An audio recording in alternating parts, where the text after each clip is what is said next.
Yeah, we're excited to get back to work after a open week, and excited to see our kids this afternoon and get the week started off right, preparing to go to Baton Rouge to play a very difficult opponent. I think their offense is the most explosive that I've seen in a long time.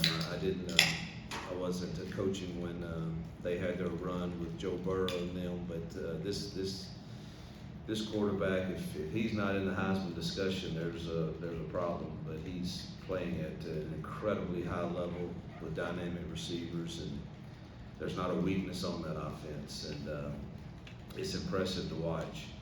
And so it's going to be a great challenge for our kids and a great college environment, and I'm excited as heck about it. I know our kids will be. Hopefully, I haven't seen them yet, but and hopefully we can get healthy and go to Baton Rouge and find a way to compete against a really good football program. No, second row. Yeah, Coach, you're talking about health.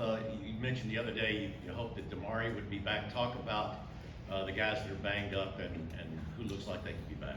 Yeah, it doesn't. Of course, Keys and Keontae are still out for the foreseeable future.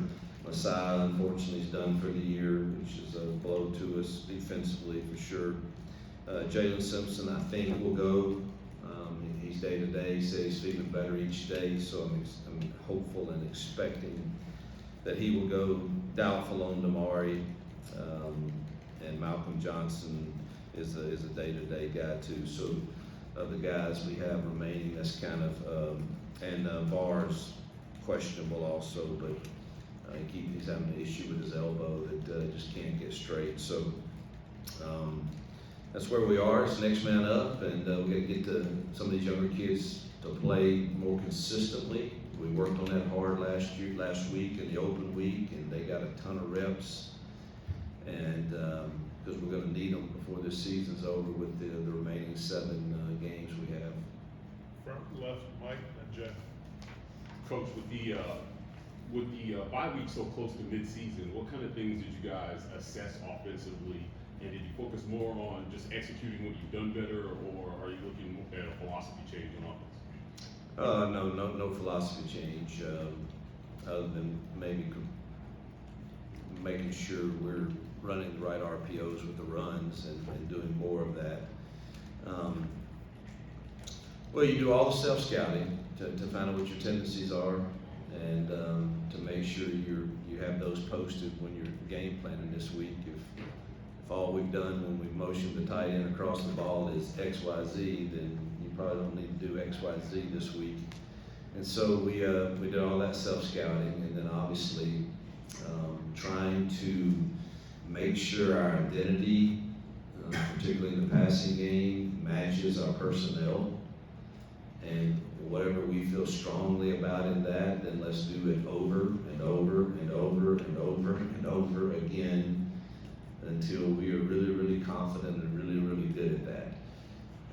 So that was pretty much the focus offensively, and defensively was. So if you go to the Georgia game, we really hadn't talked since after the Georgia game, I guess. But if you go to that Georgia game, there literally are 10 plays that made a difference in that game, or we easily could have found ourselves on the other side of that outcome. And in those 10 plays, I think 6 of them are on us coaches, and 4 of them that our kids should have. Obviously, there's more than 10 that didn't go exactly right, but you can take 10 plays in critical situations where if we don't get a protection set right, that's our fault. And that's not easy for me to say, nor to take, nor to live with, but we've got to get that fixed. And but then there's things that our kids could have done differently too. Now forget, we had 2 balls in our hands inside the 5-yard line on 2 passes. If we can just make one of those plays, and so I'm not counting those as the 10. I'm talking about 10 fundamental things that we could have done differently offensively or defensively in a critical situation. If we execute that properly, they make a direct impact on that game because they were all in the critical downs and critical moments. And that's encouraging that we played a team of that caliber close, and we want to build upon the good things because there were a lot of good things. But the margin of error for us winning and losing right now is so small against teams that probably have a better roster in some spots, that we can't afford those. And we have to look at everybody, coaches, players. Why are we not getting that executed? And if we can't do it personnel-wise, then get it out of the plan. If we can do it, but we're not doing it right, then we got to coach it better. And so that's what the whole week was about, is how do I not go to bed after a game feeling that way. Senator Jack. Hey, a question about Peyton specifically. I know you were much happier with the way he played against Georgia. Was that like an aha moment for him? Do you think he can kind of build forward from there? We're trying hard to build upon it. I thought he made some pretty good throws. And look, when you're playing in this league, maybe LSU, but even them, the DBs are in position. You don't find very many where you're just running wide open. You'll have a few of those in blown coverages from time to time, but there's going to be some contested catches. And there were, I think he had 9 incompletions, and I literally think 6 of them could have gone either way. And I'm certainly not saying that they were just total drops or anything like that, but they're chances for us to make plays that, again, put us in position to get points or convert the chains and keep our defense off the field. And we're going to have to start making our share of those. And so the balls, though, were in the right spot. I mean, some of them were really good throws. And so I do think there's something that you can build upon there. Front row, Jason.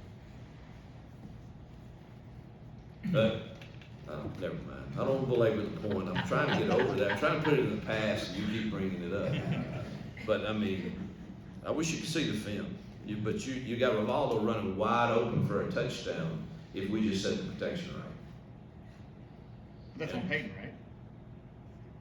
Heck no, it wasn't on Peyton. That one was not on Peyton. That one's on us. Gotcha. And that's what's hard to take. Jason. Peyton would have gotten it right if we had him in the right toolbox. I got We gotta give him his tools. And that better get fixed. You mentioned young guys. Any of those young guys at wide receiver that you think are ready to maybe get more of a shot, maybe help out more as you come out of the bye week? They all have a shot, but you gotta produce. And I know that one of the things we do during the open week is we call all of our parents. I think that's a great practice to do. And you know, you have to be prepared. You're hearing the good and the bad, but I think that's healthy. And I think that's good, and they know we care. And you know, but any of those discussions that turn that way is usually around obviously playing time, and you know, it's just part of you just keep competing. But at some point, we've got to have production at whatever position it is, and I'm excited to see our kids compete this week and see some guys hopefully make some plays. Front right, Justin.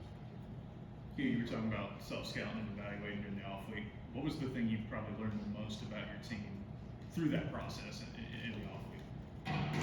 Well, I'm probably not gonna go into that.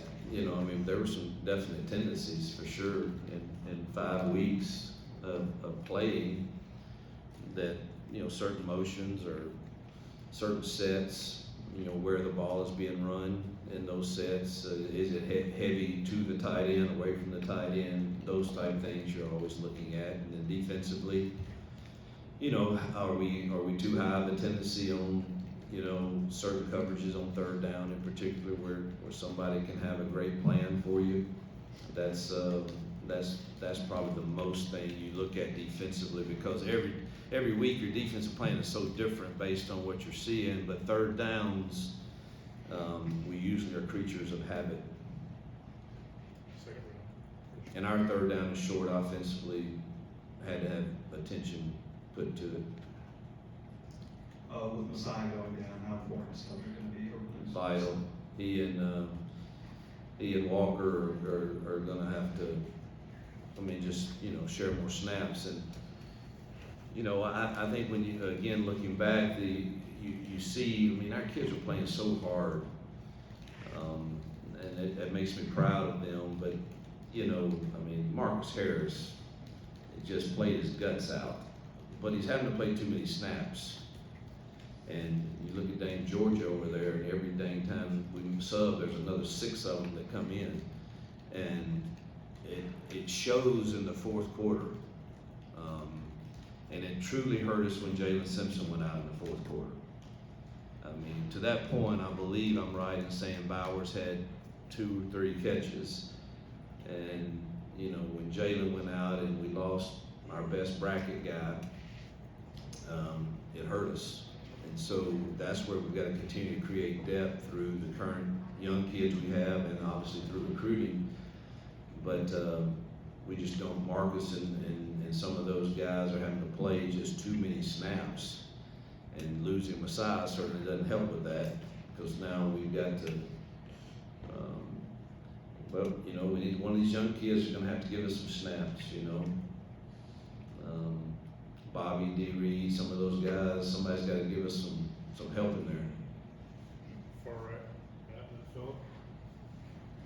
You mentioned calling all the players' parents over the bye week. Just kind of roughly midway through this first season in a new job, kind of what feedback did you get from them as you are, you know, at this new program?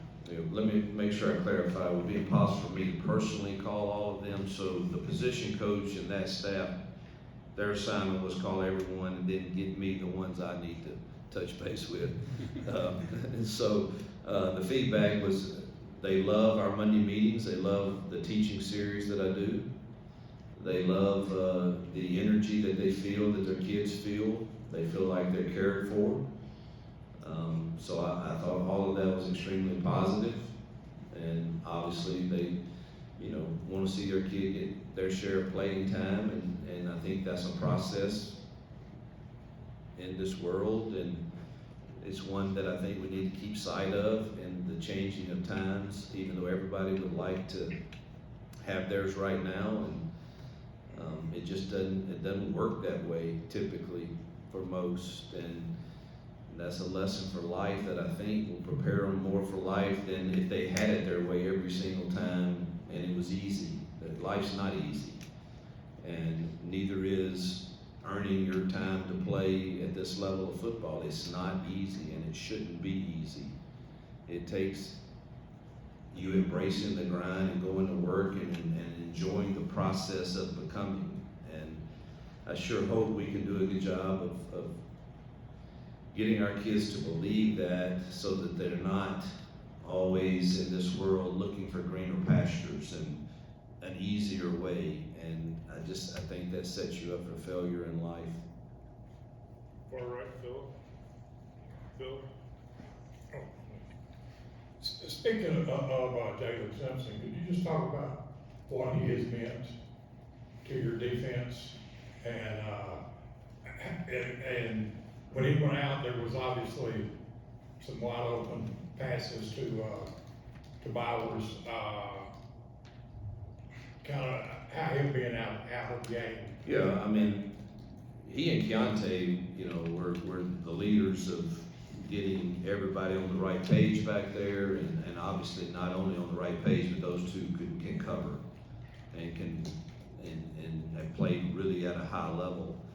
And obviously losing Keontae was tough, and then him going out in the fourth quarter was very, very difficult for us also. And he has been an energy leader, fun for me to be around on the sideline, always cutting up with me in practice, he's been a joy to coach, truthfully, and has played really well.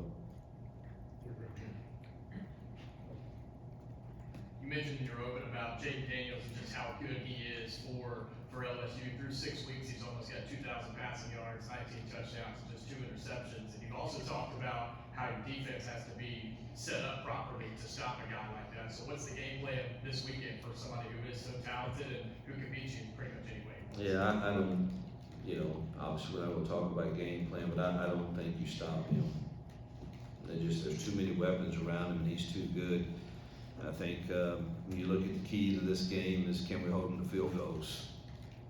Truthfully, no one has stopped him, and he plays so effortless. Literally, he runs 40-yard touchdowns. It looks like he's jogging, and yet no one's catching him. And his balls are so accurate to those talented receivers. I think it's a hard task.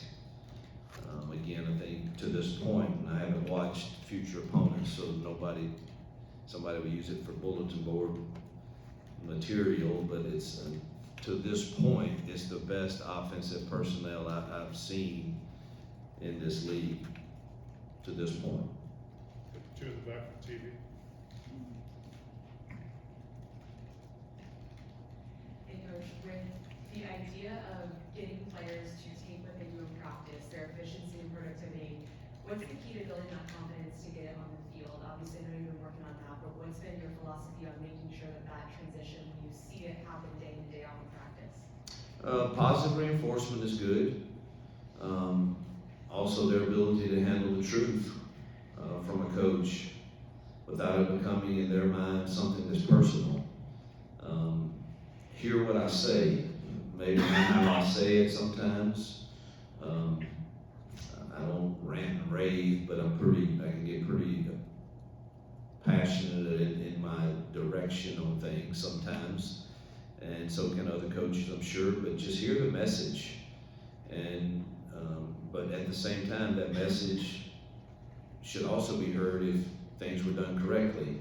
And that's a balancing act, and not the easiest thing for coaches, probably not the easiest things for parents. We're really good at don't, why, and not, man, way to go, you did great, you made me proud. And so I think that's a balancing act there, but nothing builds confidence as much as having success on a Saturday. Hey Coach, with you headed to Baton Rouge this Saturday, I know you've coached there a handful of times when you're at Ole Miss. What makes Tiger Stadium unique, and what makes it such a difficult atmosphere to play? Great place to play. SEC environment, obviously the fans are into it. Saturday night there. I love hearing Calling Baton Rouge from Garth Brooks before the game. I think that's a neat experience, and I try to stay out there to hear that. And I like hearing the announcer say 15 minutes, the sun will set in the western sky, and it will be Saturday night in Baton Rouge. And man, we get to go represent Auburn in that environment. And it's a tough place to play, but so is Jordan Hare, and so are many others, and that's again why you come to this. And a quick story, Johnny Vaught, who I have great respect for, before he passed, said to me, he was laying in his bed, I went to visit him, and he says, Coach, just so you know, you have never truly been the head coach at the University of Mississippi until you beat them Bayou Bengals in Baton Rouge and stood on the bleachers and let their fans know it.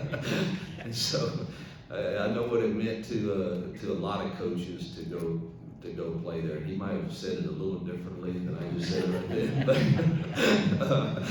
but it was that this is a special place to play for many coaches that have experienced it there. Got 3 follow-ups on the front row, Mike, Jason, and Justin. Coach, following up on the environment in Death Valley, you're no stranger to playing there. Are you guys doing anything special in practice to prepare for the noise that the players are going to encounter, getting calls in such a raucous environment? Yeah, I heard this was a new thing, but it's actually not. we will have it as loud as we can get it on the practice field, and it'll be playing "Hold That Tiger," whatever the fight song is, and we will have a couple of different plans for cadence, just in case.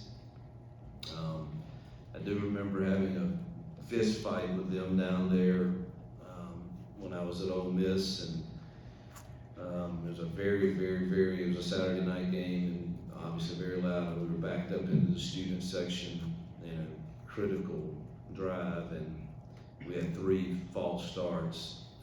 It was so loud, and so we will have a couple different plans if that's the case. Jason?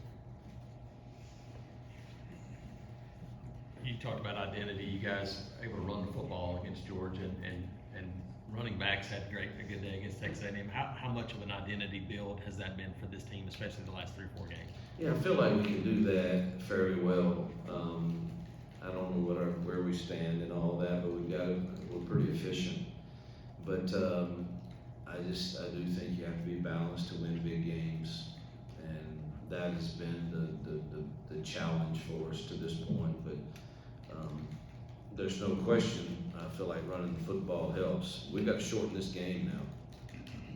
This is the last 2 opponents that have played on Ole Miss decided to we're going to outscore them. And Missouri's, that was their philosophy also. I didn't talk to Lane, but I talked to Eli.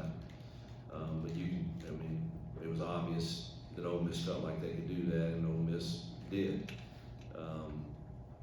Missouri was very close to doing that also, but I think their makeup is a little different offensively, and I'm not sure that that's the plan for us. We'll have to see.